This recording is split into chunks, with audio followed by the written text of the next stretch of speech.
Handpicked started out as a hobby. So we just, nagsha-shop around lang kami and sumasama ako kay Lee when nagpipick siya from provinces. So at first, it was just our personal pairs or our personal items. Then I started posting it online. So we send it out to our friends na who has the same passion as us. Hanggang it just grew. Actually, the beginning of it would be at 650 pesos. Could you imagine that? 650. Tapos, we just had our garage sale outside. Nagtayo ako ng garage sale outside our gate. And then, nagbenta kami ng mga stuff namin. And then, that 650 grew up to 10,000 in just the span of 3 days. The name Handpicked came from because most of the items, actually all of the items are handpicked by us. So it's our personal touch or the things that we really like or that we love. Especially the boots, leather stuff, vintage items, everything.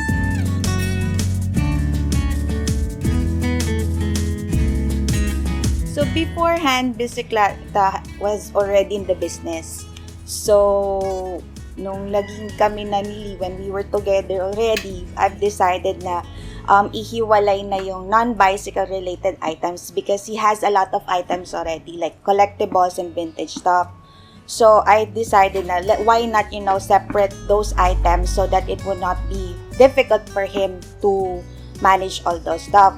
So, as you can see, there are some items here that is for sale. Some of them are for rentals as well, lalo na sa mga movies, commercials. So, we cater all of that. After that one, so a few pairs grew and then we have to set up a mini showroom actually.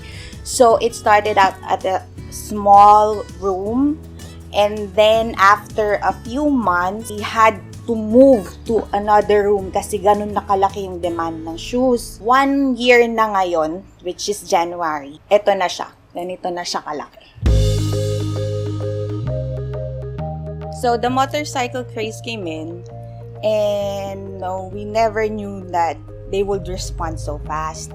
Actually, dun na lang namin nalaman when we joined HistoryCon last year. Although Lee has been there for 2 consecutive years already. But last year, Handpicked joined Bzkleta already. Just to introduce that Bzkleta and Handpicked have merged already. I was really surprised that, yung pagtanggap nila with our stuff, with the leather and everything, sold out actually at that, for a few days only that we were there. So, from there, ang dami na nang pumupunta dito. Some of them are referrals and bicycle groups or motorcycle groups. So, pumupunta sila dito. They would hang out and sometimes nagkakakitaan sila and then get to, they have mutual friends. So, this is somehow like a joint place na rin for motorcycle people. If you do have big bikes, scooters, or motorcycles, and this is a place where they hang out most of the times. Siguro, in a way, this is an outlet for them. If they buy shoes, tapos nagkakakwentuhan, they have, one common interest. That would be perhaps the vintage and the leather.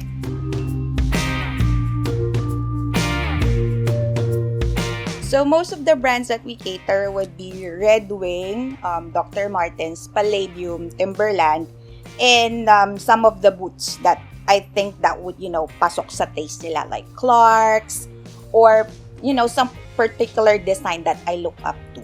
So, other than that, we have bags. Sa bags, basta leather, we get it. And if it's vintage, we get it. So, not really particular into the brand. We're not into the designer brands like, Louis Vuitton, Coach, and somewhat like that. Tsaka lang namin na-discover, like, if they are branded. So, because if it's leather and then it looks good, pag later then, when we realize, pag nalinis na namin yung bag, oh, it's branded pala. Or sometimes we do research of the items that we have. Maybe it's, a gut feel or an instinct na lang sa amin na nili that something with this item is really special. So, our relationship with our clients doesn't stop on them just purchasing from us. So, we also repair shoes and bags and even restore them hanggat kaya namin. So, other than that, we also customize or we have our own line already of shoes and bags. So, if there's anything, any particular design that you like, just send us the peg, the dimensions. We'll try to make it for you.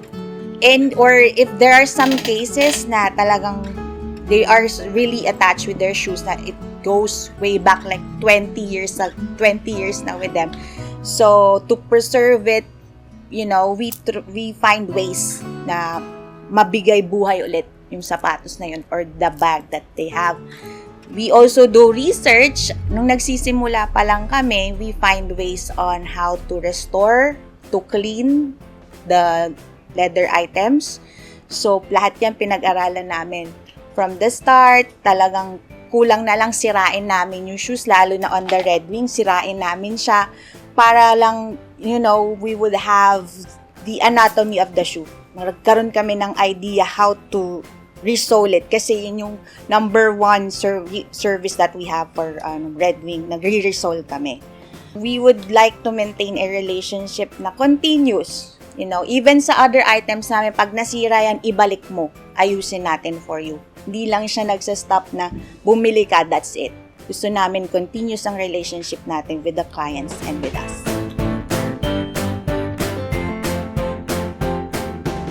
So, we would like to invite you over here at BXH. Actually, that's Bzkleta X Handpicked collection.